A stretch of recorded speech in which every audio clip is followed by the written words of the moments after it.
Welcome to first webinar on Groovy and Grails course from JPassion.com. So today's topic is Groovy Basics. We are going to cover three Groovy topics, Groovy Basics. Today we are going to focus mostly on syntax. Next week is going to be pretty important topic. We're going to cover closure. And third week, we are going to cover meta programming. And the rest of the course we are going to dedicate to Grails. Okay, all right. So let's move on to the presentation. For those of you who have exposure to JavaPassion.com or JPassion.com, the way things work is that we are going to use slides for the learning concepts, and then we have a hands-on lab. And so as part of the demo, we are going to do hands-on lab on, and we'll take each exercises. Okay, so let's move on to Groovy Basics. So these are the set of topics that we are going to cover. First, we are going to learn what is and why Groovy, and then most of the presentation will be dedicated to learning Groovy syntax. We'll see the differences from Java, and then we'll try to refactor a simple Java code to Groovy code, and then we will see how you can actually use Java code in your Groovy application. And finally, we will take a look at Groovy ecosystem. So what is and why Groovy? Groovy is dynamic and object-oriented scripting language for Java virtual machine. It is designed to be well integrated with Java. So in fact, it is designed with Java in mind from the beginning. It is for Java developers, and that's the difference from other scripting languages. So it's very easy to learn for Java developers, and it borrows a lot of language features from other languages such as Ruby, Python, and Smalltalk. So the reason you want to use Groovy as a Java, especially as a Java developer over other scripting languages, is because Groovy is designed with the Java developers in mind. So you can take advantage of all the Java in your Groovy applications. And so Groovy provides an effortless transition from Java, meaning, it's learning Groovy and using Groovy is very, very easy for Java developers, as you're going to see in a few minutes. So, for example, Groovy code, when compiled, is going to generate the Java bytecode. It's the same class file. And existing Java code work in Groovy environment as it is. All you have to do is, in fact, change the name of the file to Groovy. So instead of main.java, you're going to change the name to Groovy, main.groovy, then that's a Groovy program. So you don't have to change any of your Java code, and you can use it as it is basis in your Groovy application. So that allows you to incrementally change your existing Java code to Groovy. You don't have to change everything in one single shot. You're basically changing small pieces. So as I said before, Groovy is Java. In fact, it's a better Java, people say, because it provides synthetic sugar.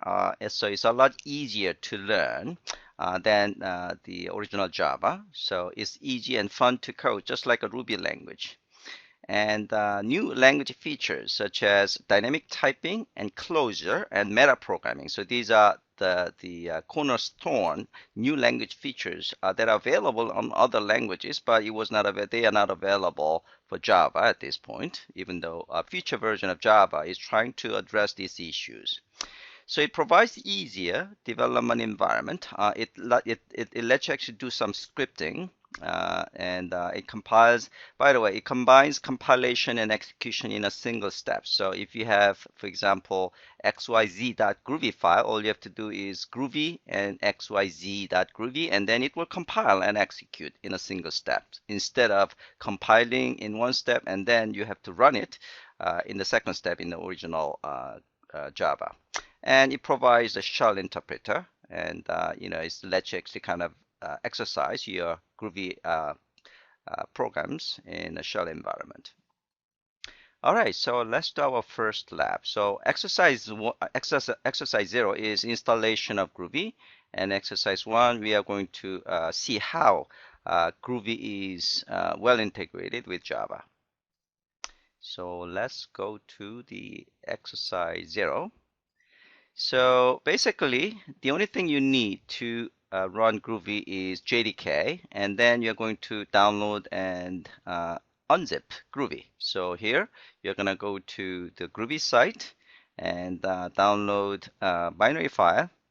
And all you have to do is just unzip it, and then it's going to create Groovy and version number and lots of job files. And then it does also create a bin directory in which you are going to find the Groovy command. Okay, and of course you want to actually have this bin directory of Groovy in your path so that you can run this Groovy. And then you should be able to display. So let's actually try those things. So here I have Java tools and Groovy. And here I want to go to bin directory. And if you take a look at the what commands are available, you can see there is a Groovy. And we are going to actually also use Groovy console and Groovy shell. Okay. All right, so here you can actually run the Groovy shell. So let's try to run the Groovy shell. Groovy shell. So this is the shell I was talking about. So it basically interprets whatever you typed in, and then you should be able to see the result. So 4 plus 5. Okay, and then I'm gonna have maybe name and Sang Shin. And it just evaluates that statement and returns the result right away, something like that. Okay, and you can also say print ln name, and you can see the result right here. Okay, so here it evaluates, and then return value of that evaluation, I mean the end result of that evaluation will be displayed. So that's the result. In this case, the end result of running println is null. Okay, so this is actually from the println statement itself, but the result, the end result of running println is null. There is no return value. So that's the reason it is displaying null. Right, so let's just quit this one. You can obviously use IDE such as Eclipse and NetBeans, and for Eclipse you can just install the plugin, and same thing for NetBeans. For Eclipse, you go to Eclipse Marketplace, and then you're going to just type Groovy or Grails, and then you're going to install on whatever version of Eclipse you want to use. We're going to mostly use Groovy console in this hands-on lab. So we're not going to actually use IDE. All right, moving forward, exercise 1. All right, so here, the key point I'd like to actually learn from this exercise is that the Groovy is a better Java or Java. Okay, so what you're going to do is we are going to create a Java program, main.java, and then we're going to run it. Okay, so let's try to I'm going to actually go to this directory, which I already have. And then I'm going to create main Java. And looks like I might have a main Java already. Okay, here we go. So main Java. This is Java code. Okay, so I'm going to just compile and run. This is a two-step process for Java. So I have to compile main Java. And I have a class file, and then I should be able to run like this. It's hello world. Okay. Now all you have to do to make it a Groovy program is to change the name. So this is what I meant as that, you know, Java, the Groovy is Java. So any Java program can be Groovy code, just changing the name. So here I'm going to change the name. So I already have it, but I'm going to just change it again. So I'm going to just copy main Java and main Groovy. Okay, I'm going to just overwrite. So you can see, in fact, they are the same file. You know, they're the same size. Now all you have to do is just run Groovy command. Okay, and then it display the result. So this exercise actually shows you that Java is Groovy, okay, and Groovy is Java. All right, so let's move on to the next. So why you want to use Groovy? Well, in that case, you know, in that sense, Scala for writing your application instead of original Java, and we'll see the state of Java to actually justify, you know, why you want to use a Groovy or Scala. Java as a programming language, you know, we're going to actually look at the Java, one from the perspective as a programming language and the other as a JVM. Java as a programming language has been a huge success, but it has been showing its age. You can see the major language. The enhancement was done in 2004 when JDK 5 was introduced. Now JDK 8 is being actually worked on. So new language features will be actually kind of added in JDK 8 and 9. But for now, you know, JDK doesn't really have modern programming language features such as a closure, meta programming, domain-specific language, or functional programming, operator overloading, and regular expressions. So these are the key features that are at this point missing in Java programming language. And writing Java programming is somewhat verbose and complex compared to, for example, Ruby. And so those are the issues of Java as a programming language. Now, the other side of the coin is a platform. JVM has been extremely popular platform and still remains to be a very, very popular runtime platform because it provides a secure and highly performing and mature runtime platform.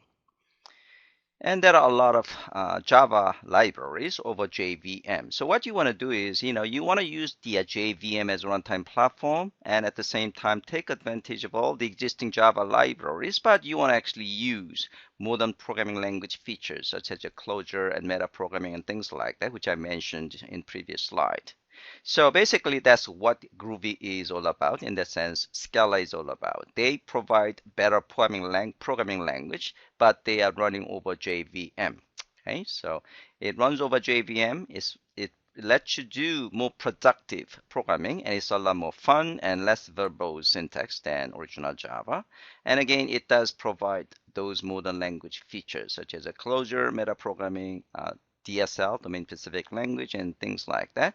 And again, it provides a seamless interoperability with Java, as we have seen a few minutes ago.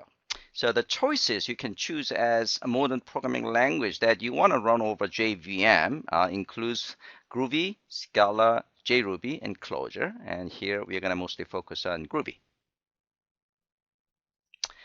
All right, Groovy tools. Groovy Shell, which I showed you a few minutes ago, provides interactive command line application. You can type in a Groovy statement and then you get the result. And Groovy Console is the GUI version of Groovy Shell, and we're going to actually mostly use Groovy Console for running Groovy application in this particular hands-on lab. And you can actually save, create, and load and run the Groovy code. All right, so let's move on to Groovy syntax. So you define variables using def, the def keyword. So you can think of def as a replacement for type in variable definitions. In Java, you have to provide a type, right? Now, as I said before, I'm not sure I said it or not, one of the key features of Groovy is a dynamic typing, meaning you don't want to actually specify type on your code. So that's the time that you want to use def. So def is used to indicate that you don't care about the type. Okay. So you can think of def as an alias of object. So object is a root type, so that applies to everything, right? So you can think of def as object. So here I am going to create a variable called the dynamic. So basically what I'm saying is that, you know, I want to actually make this variable to be dynamic type. So based on what is being assigned, the type is going to be changed. Here, the type of dynamic here is going to be integer here. I can type it and then I can assign a different type. So here I'm assigning string type. And that's perfectly fine because, you know, I define this type as dynamic type, right? On the other hand, in Java, if you specify a type, like int in this case, and then if you try to assign a string type like this, that will cause class cast exception. Okay. All right. So we are going to try to run this code one by one. All right. So this is the Groovy console. As I said, this is a GUI version of. You can think of it as a GUI version of Groovy shell. Right. So all you have to do is just copy this code. And let me just increase the font size. Okay. And then you can execute it. Okay. So here it displays 1, and here it displays a string type, and here this is the way that you are writing Java code, and here I assign 2. Now if I try to change the type of it here, then it will have the cast exception, Groovy cast exception. Okay. All right, let's move on. Scope of variables. So you can actually have you can actually define variable without using def. Okay, but there is actually a subtle difference. When you define a variable without def, that puts the variable in the bindings of current script, and Groovy treats it like a globally scoped variable. So when you're running this code in a scripting environment, like what we are doing here, it will actually assign this variable into the global scope. In fact, it's actually scripting script. You can think of it as actually the scripting scope. And so here you can certainly access it, and you can actually check whether this particular variable is actually binded to that global scope. Okay, so in this case, this will display true. Okay. However, if you're using diff keyword, it will actually assign this. It will actually define this variable in a local scope. Okay, so obviously you can access it here, but if you try to check it whether that is in the global scope or not, then you will actually have an error. Okay, so this is the way that you can check whether this particular variable is in the global binding. Okay, and here the variable that you define with a def is not in the global the scope or global binding, so it will actually cause a missing property exception because there is no y in the global scope. Okay, so let's try this.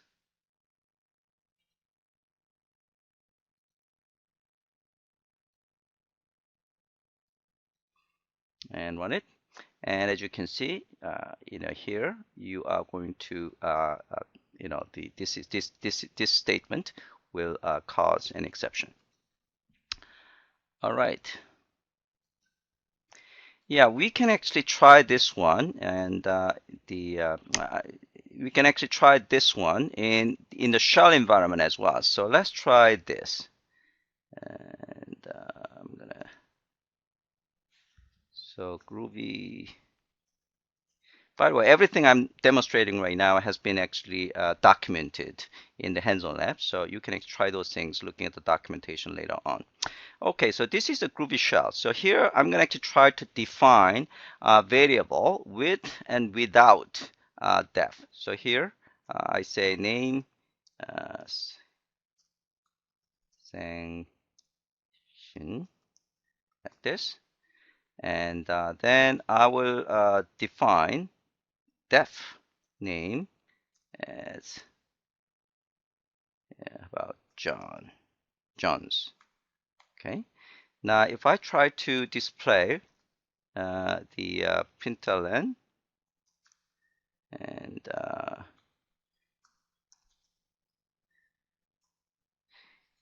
he's actually defining here instead of John's. The reason is because this is, as I said before, is created in global scope.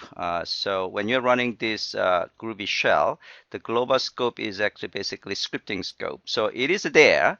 However, when you define this def name, this is actually defined the local scope. This is evaluated and then it's gone. So that's the reason it's not actually displaying John's here.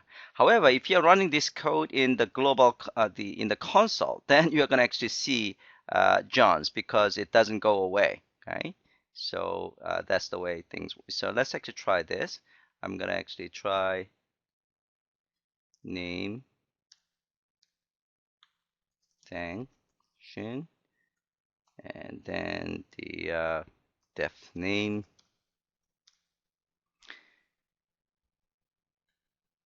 John's. And if you say println, and if you run this one, it will display John's. So, here you go.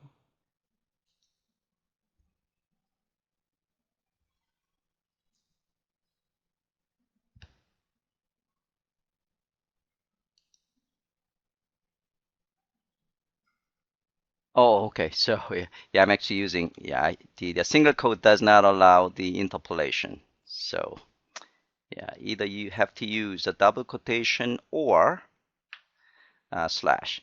Okay, my mistake.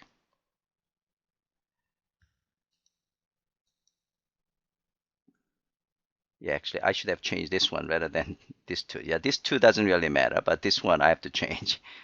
Okay. All right. So now it's displaying John's. Okay.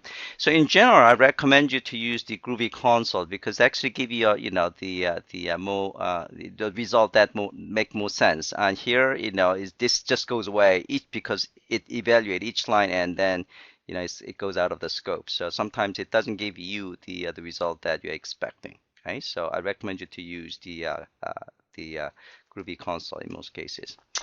All right. So let's move on.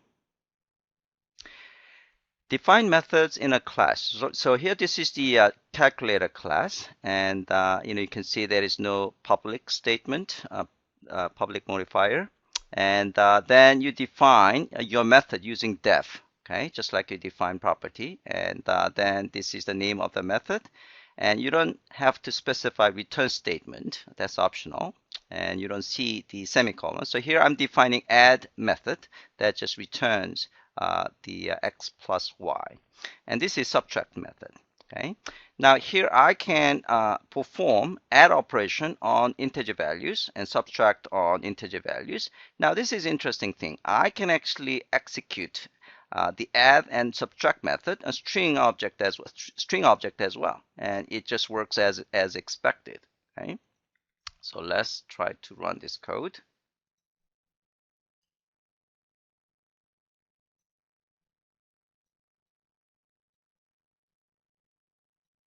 Okay, it works as expected.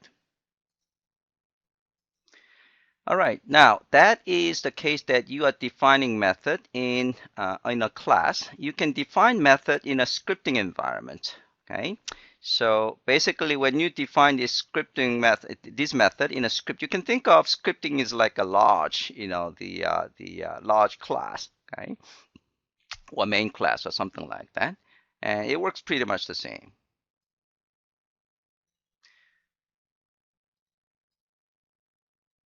So here, and it runs and works as expected. So there is no class definition here. Okay, so let's move on to collection. So this is a list. I'm going to actually explain the concept, and we're going to actually use the hands-on lab documentation to do the exercise. So Groovy provides a native the list object like this, and so this is the way that you can create the list. So here I create an array and assign to list variable.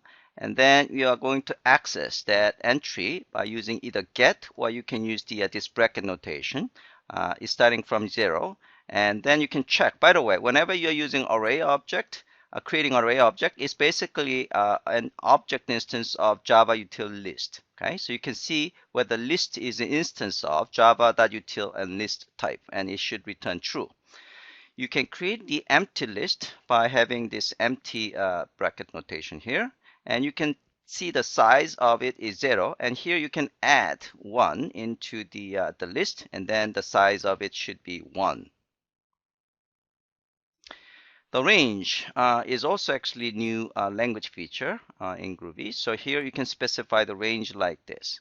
Okay, so this is the range, inclusive range from 5 to 8. So there are 5, 6, 7, 8. There are four the entries in that range. So that's the size of that entry is 4, and then you can access the third entry, which is 7. And again, this is the same thing as this. And you can check whether range is again an instance of java.util.list class.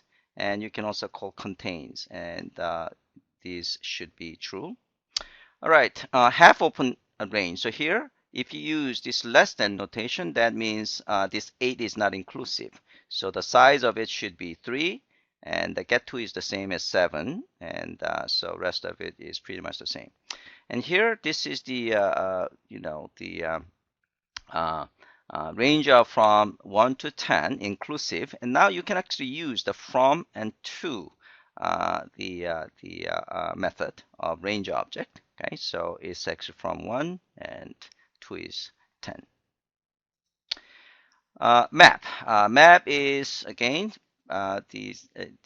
so you can actually have name parameters like here the map name and likes and ID. So we have 3 keys and 3 corresponding values. So that's the way you are going to create a map, and you can access the values of those providing keys as expected. Again, you can use this bracket notation as expected, and you can see the map object of this is an instance type of java.util map. Okay, and you can also create the empty map, and the rest of it is again look pretty obvious. All right, why don't I actually do the exercise up to that point, then we're going to actually do string, because string is kind of important. So here we're going to do up to 7. So we have done the 3 and 4, and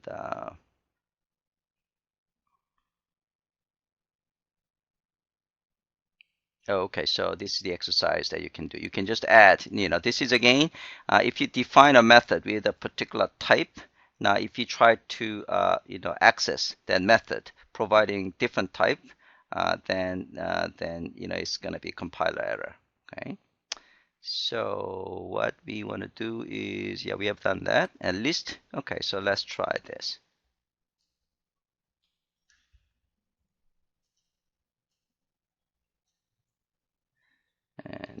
And works as expected. That's list, and this is a range. So this is exactly the same code that you have seen in the slide. So I could copy it from the slide, and it works exactly the same. Yeah, this is all assert. So if there is no exception, that means everything worked.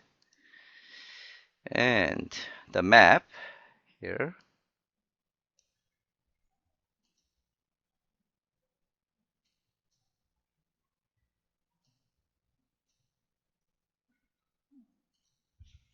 Again, this all assert, so everything worked fine. All right, so let's move on to the string.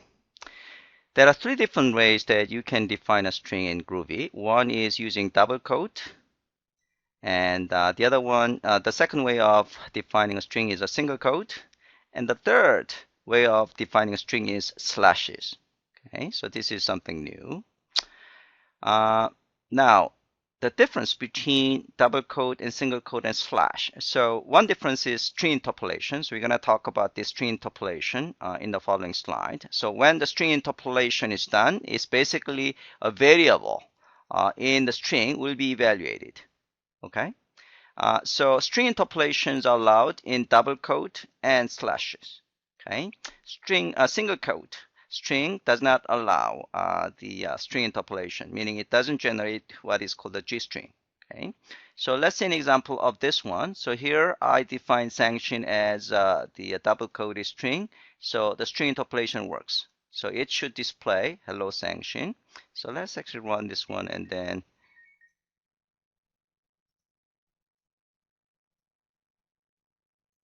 Okay, so now you can see string interpolation work with a double quote and the slash. However, the single quote, as we have actually seen in actually 5 or 10 minutes ago, the single quote does not allow string interpolation. So when you are displaying it, it will actually display as like this.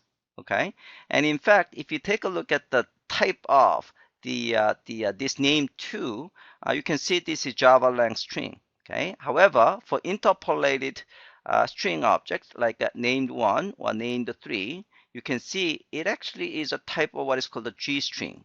Okay, so G string is the one that allows interpolation. Okay, so let's talk about the G string. In fact, so let's talk about the slashes first. So the as I said, slashes is another way of actually creating a string, and the reason you want to use a string is because the slash for defining a string is that it provides a benefit of not requiring extra backslash for escaping special characters. So this could be handy for regular expressions or Windows file or directory path names. For example, here, so let's try this.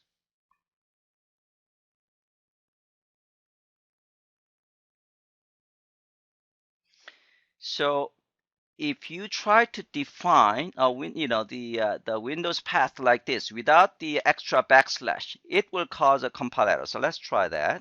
So now if I run it, then it will cause a compile error. Okay, on line number 2 here. Okay, so you have to have a backslash whenever you have a special characters.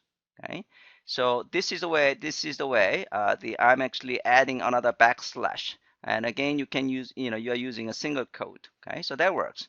Okay. Same thing with a double quote. You still have to actually provide the extra backslash for escaping this. Okay. However, if you're using the forward slash, the slash for defining a string, then you don't have to have extra backslash. So that's a convenience. So here, as you can see, I'm using defining this string using forward slash, but I don't have to escape this backward slash as I've done in the single quote and double quote. So that is the benefit of using slash. And later on, you're going to actually see an example of using slash for regular expression as well. So regular expression have some notation that has the backward slash, like a -d, which actually define the digital, or minus capital D, which is actually negative digital. In that case, you can use this forward slash without actually adding extra backslash. All right, so let's move on. So as I said before, a G string basically is a string that contains some expression, and that expression is notated with $ and expression. So this expression gets evaluated in lazy fashion, meaning only when that string is accessed, that evaluation is going to be done. So in your application, if the expression does not access, then there is no evaluation. Okay, so here basically, this is the key point. So I have a fox color, the array object, and here this is the string that contains this $ and this is this fox color, the join, that will be evaluated and will get displayed. So here, when we run when we print len, that's the time that we are actually creating a string out of this the G string out of this. Okay, so you can see this is in fact type of G string type as we have seen in previous slide. Okay, and this will be evaluated, which means that it will actually join all these characters. So that will actually have this brown. Okay, so let's just run this one. And it works as expected.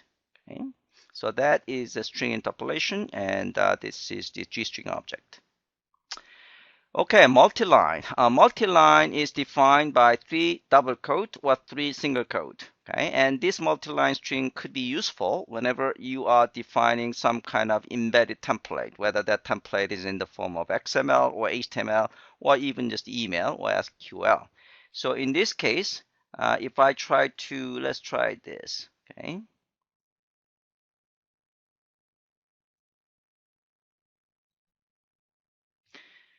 So obviously this will cause an exception, okay, because there is no ending. Okay, so if I run it, then that's an exception. So let me just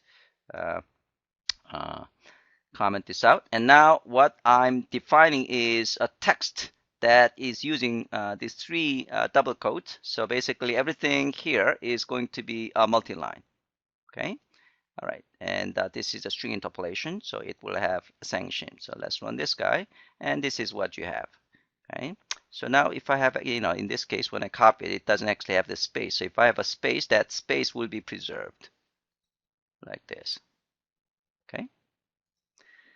All right, so that's pretty much exercise 2. And since I've done the exercise 2 along the way, I'm going to just move on. All right, next is regular expression support is built in Groovy language. And Groovy supported 3 different regular expression operators. One is match operator, which is the equal sign and tilde, and create match operator and create pattern operator. Okay, so let's see each of these. So match operator basically returns if the regular expression matches the string. So here, this string matches this.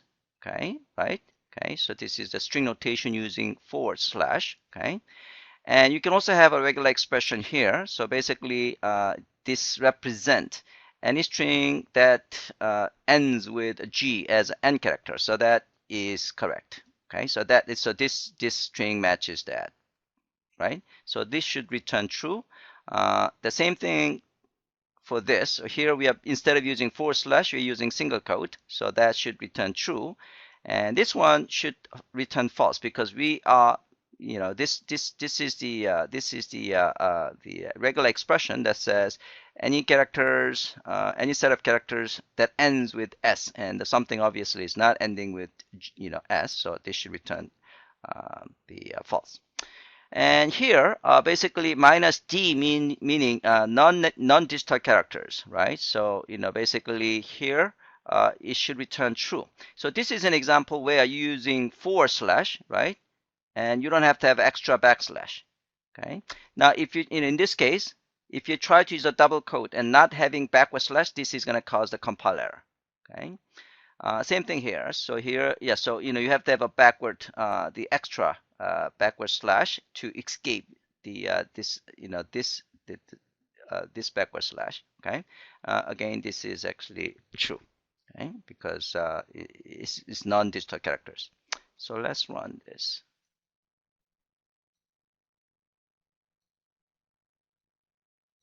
Okay, and that works as expected. Again, if you try to define a string, without using the extra the backslash to escape it, then you're going to actually see the compile error. Okay. All right. So that is match operator. So basically, it returns true if regular expression matches the string that you have. Okay. The second one is create a match operator. So that's equal sign and tilde. So basically, it returns a matcher object. Okay. If the matcher has any match result. So in this case, if you're using this matcher operator, basically it will return array of the matches. So here we have, in fact, this is the Chee, and there are in fact the 3 matches, right? Here, here, and here.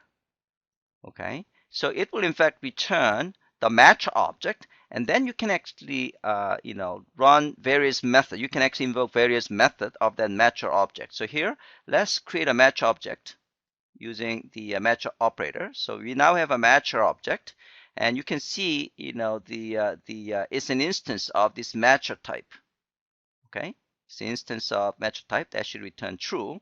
Now you can call some methods of that matcher object. So for example, you can see the size. So because there are actually 3 matches, right?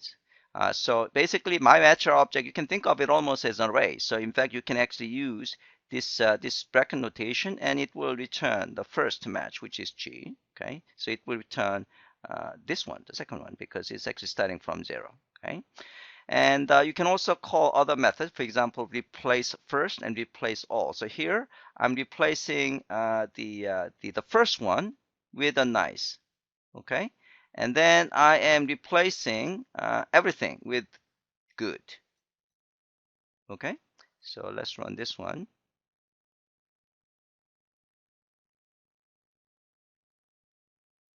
and it returns as expected. Okay, now the third operator is a pattern, create a pattern operator. So you specify tilde, then you specify whatever string of your choice, okay? Then it will return a pattern object. So here I specify foo as a string, and then, basically I have a pattern object, okay? So you can actually check whether this pattern object is a type of, instance of this pattern type, and that should return true. So by having a pattern object, then you can actually perform matcher method of that pattern object and then call matches. Okay, so you create a match object and then you call matches. So here you're going to return, it matches, so it will return true, and this foobar doesn't matches with this pattern, so it will actually return false. Okay. All right, so you can actually use, 3 different operators for performing a match. Match operator, and create a match operator, and then you can actually use the pattern operator. Okay. Okay, moving forward, operator overloading. So Groovy supports operator overloading, which makes working with numbers, collections, maps, and various other data structures easier to use. So you can basically have a different semantical meaning to your operators. So that's basically the key aspects of it. So in fact, these operators are methods. You will see in a few minutes. So plus is like a dot plus method, things like that. And you can obviously create these methods and these operators for your own custom class. Okay, so that make your code a lot simpler. Okay, so let's see an example of this. So this is a built-in operator. So here, this is a plus. So this is the same thing as this. And this is the same thing as this. So this minus is basically calling minus method. Okay, same thing with the multiply, same thing with the power. So you can actually see the complete list on this website. Okay, so if you go here, you can see the document, you can see the complete list of it. All right, so what we want to do is, obviously this one works as expected, and this is the same thing, this plus is the same thing as this, and the same thing with this multiply operator, and again this. Now I can use a string for that operator. So, string has the overloaded, this plus sign with, string concatenation. So this is the same thing as this, okay? So let's try to run this.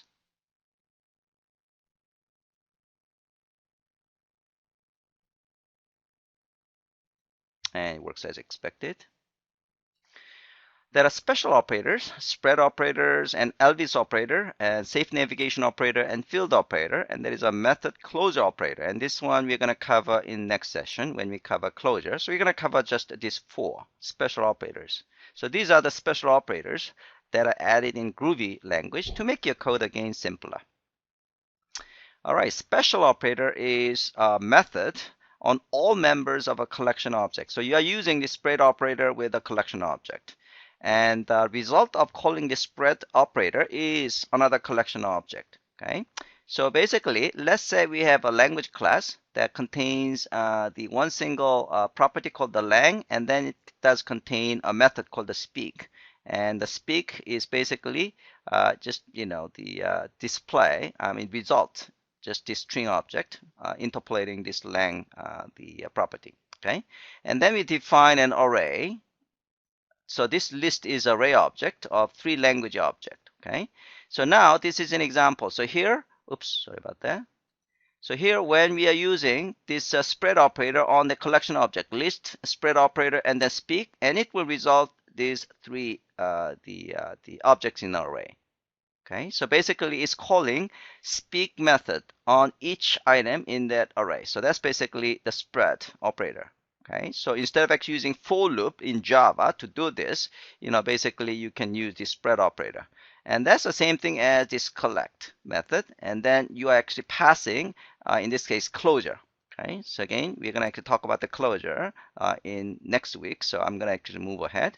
You can also use the spread operator on a property. So here we use for a method, right? But you can use it for the property as well. So it will result on 3 property values like this, okay?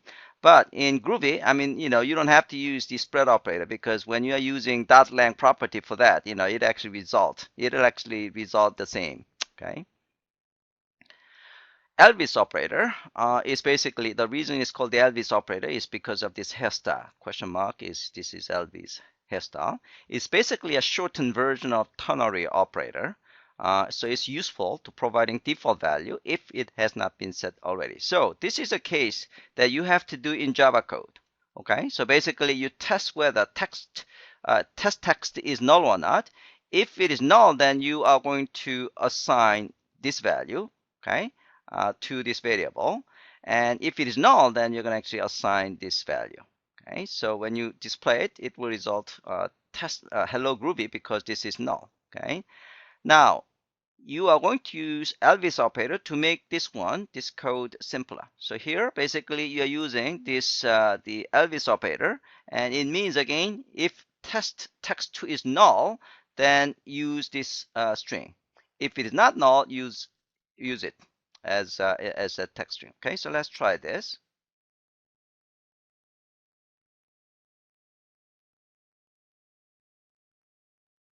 So, it will actually assign these values because in both cases, these are null. So now if I change this one to maybe ABC and like this and run it, then it will display ABC because, these strings are not null. So that is the value that will be assigned. Okay. So that is Elvis operator.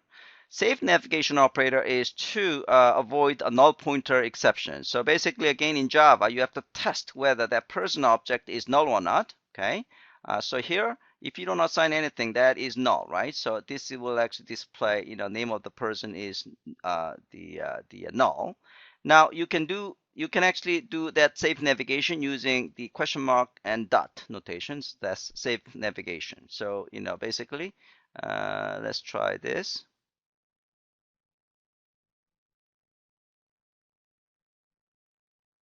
Okay, so so this is actually coming from this safe navigation here. Okay, so there is no the null point exception. Okay, all right. If I actually create a new person, so here let's say new person, and I say name.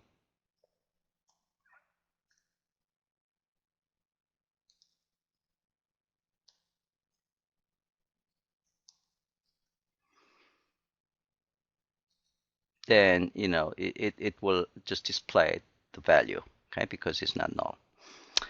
All right, so let's move on. Field operator. So this is used to access a field, and it's not recommended since it violates encapsulation principles. Instead of using directly access the field, you want to use the getter method, right? Okay, but this is a this is a syntax that you can access the field directly. Okay, so here we created a new person here, and then name of the person is Sang Shin, and this is the same thing as this. Okay. All right, moving forward. So I've done all those exercises along the way, so I'm going to just move forward. Differences from Java. So semicolon is optional, as you have seen, and you can use it if you want to, but no need to use semicolon. Return keyword is optional for your method. And you can use this keyword inside the static method. And in fact, it will reference to the class object. Okay. In Java, you can use this only for object instance, right? Instance method, right? Method and classes are public by default, and attributes are private by default. So you don't have to specify this access modifier for class and methods and attributes. Inner classes are not supported, and the reason is because in most cases you can use closure, and usage of closure make your code a lot more simpler. Okay. The throw clause in method signature is not checked by the Groovy compiler because there is no difference between checked and unchecked exceptions. And you will not get compilers for undefined members or passing arguments of wrong type because properties and methods can be dynamically added. And base packages are imported by default so that you don't have to specify imports of these packages. Okay. Packages other than this, you have to specify them as with the import statement. Okay, so just going over new features added to Groovy. So again, closure is the big language feature that has been added. And native syntax for list and maps, you have seen that. And Groovy markup and GPath support. Groovy markup is used to create the markup, markup such as the HTML and XML. It's a lot easier to use a Groovy markup to create an XML or HTML.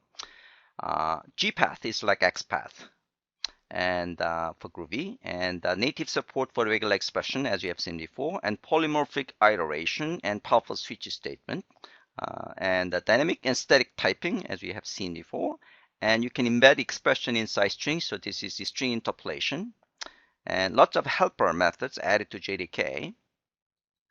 And again, simpler syntax for writing beans for both properties and adding event listeners. We'll see an example of this one in the following slide. And again, safe navigation. So these are just a subset of the features that have been added in Groovy over Java. All right, now we are going to refactor Java code into Groovy code. So here you're going to actually see the differences that we just talked about. All right, so this is the example Pojo Java Bean code. So it's basically a block class, and it does have two private attributes. We have constructors, and then we have a getter and setter method of those two properties, name and message. And then we have a main method, and here then we are creating an array list object, and then we add 3 items. We create a block object, and then we add each of this block object to the array list, and then we are basically calling get name and message in a for loop. So we are going to actually see how we can optimize or simplify this code using Groovy. Okay. Yeah, so this is the code. So this is the complete code basically. So let's see what has been changed. First of all, you notice there is no import statement for this Java util package because they are imported automatically. And no more getter and setter method for properties. All you have to do is basically just specifying those properties. Okay, so no getter and setter methods are required. In fact, those getter and setter methods are added by Groovy in compiled code. No more constructor method. You don't need to have a constructor method. And no more semicolon. And no more, so here, this is the way that you can call a method. You don't have the parenthesis in a method call. Okay, so you can have it if you want to, but you don't have to. And there is no type specification required. So you can see here blocks, we are using def. As I said before, def is when you do not want to specify a type, right? So you don't have to specify this block is array list type or something like that by using just def. Okay. All right, so this is the same code, and again, the simplification. No more array list class. You don't have to use array list class. Instead, you're using native this array, Groovy array notation, and no more for loop. So here we are in fact using a closure. Okay, so this is a closure object. Okay, so as you will see later on next week, closure object is the it's a code fragment that functions, that behaves like a first-class object, like a string object and integer object. So here, basically, you are passing this the closure object to each method of the block object. So this is, in fact, the better way of writing code. All right, so here we are not using for. Instead, you are typically using this closure. Again, we're going to talk about this one in detail later on. And in terms of system of println, you can just use a println. And you can see there is no main method because when you're running this code in a scripting environment, the main method will get added by Groovy. Okay, so you don't have to have a main method. So these are the simplification. All right, so let's do that exercise one by one. Okay. Oops, I'm gonna go to exercise 4. Okay. So this is the Groovy. This is Java code. Okay. So here we are going to execute it, and then it will result it will display this. Okay. So let's instead of copying, I already have it. So I'm going to just open it. Yeah, that is 4.0. Okay. So if I run it, then it will display. This is the name and this is the message. Okay. And now the first refactoring is that we are going to remove this import statement. So we are going to remove this import statement and run it, and it works the same. Okay, so no import statements are needed. And now next refactoring is we are going to remove getter and setter method, and then we are going to remove this private access modifier for these two properties. Okay, so we are going to remove these two. And then we are going to remove getter and setter method. And it should work exactly the same. Okay, all right, yeah, just to make sure that we have changed, yeah, so the first one message. Okay, so here we removed the getter and setter method, and we removed the access modifier for attributes. Next, we are going to use we are going to remove the constructor, and then we are going to use a named parameter. So this is a named parameter. So instead of using this create an object using constructor and then add, we are going to use named parameters like this, which is a lot simpler. So let's remove this whole constructor thing, and then let's copy these 3 lines of statement that uses named parameters and replace this 3 statement. Okay, and run it, and again it works exactly the same. Okay, and next we are going to use the Groovy array syntax. So instead of using this add method with a named parameters, we are going to just use the Groovy native array object. Okay, so we are going to replace the whole thing here, and it should work exactly the same.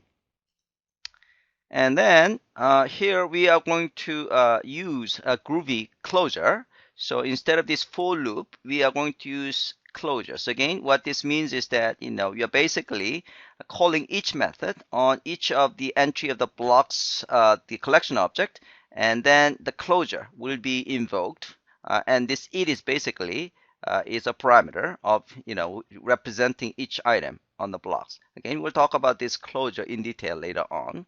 So let's use the closure instead of this for loop. Okay. And again, it should work as expected. Okay.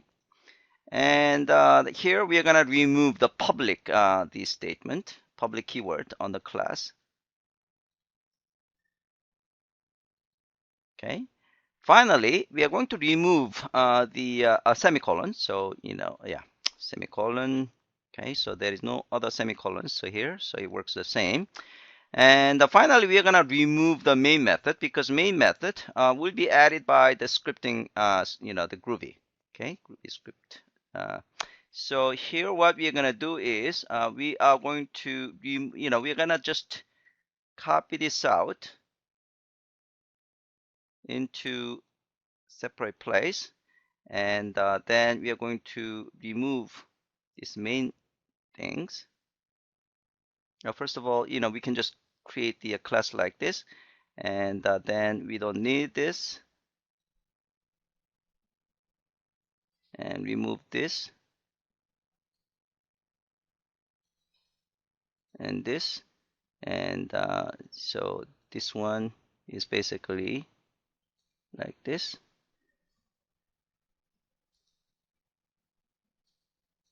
Okay, so this is all you need. So when you run it, and oops, no property. Oh, maybe I should have this one here. Okay. Okay, so that works. Okay, so main method is basically added, and all you have to do is basically, in this case, is creating a block class, and then we define an array, and then we are basically executing a method, the sum operation. All right, so that is exercise 4. I have one more, actually 2 more topics: Groovy and Java interoperability. As I said before, you can mix up Groovy code and Java code. Okay, so Groovy code can call Java code, and Java code can call Groovy code. So the exercise we're going to do is this. So here we basically have a Java bean, okay, and this is a Groovy code. Okay, so here, in fact, we are using what is called the meta class. This is not available in Java, so this is the meta programming available only in Groovy code. So here, basically, we are adding say hello method to block during runtime using meta class. Again, we're going to talk about meta class feature later on, in third presentation. So, it's basically indicating that this is a Groovy code. And here, then we are using Groovy code. So this is all Groovy code. So you're using block object from the Java Bean block class, and then we are calling say hello method that has been dynamically added through meta class. Okay. All right. So that is exercise 5. So let's try that. So here, what we're going to do is we're going to actually go to your project directory. Any directory is fine. Just create another one here. All right, so I already have, this code. So I have a block Java. So this is the Java code. Okay. And then I have a Groovy code, my Groovy. So this my Groovy is the one that actually uses, this Java block class. Okay, so this is the code that I showed you in in the slide. So you can see it's using Groovy features of meta programming. Okay.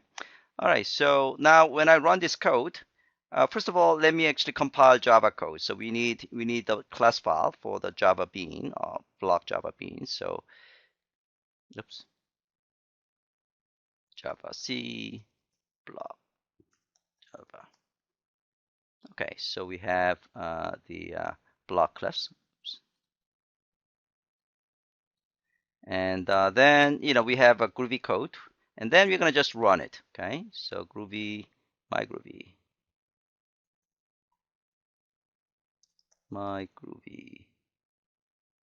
And it should work as expected. Okay, because the Groovy code can call Java code and Java code can call Groovy code. Very much interoperable. All right, so that is the end of the presentation. So we already actually have 3 minutes after 11 o'clock. So let me make sure that my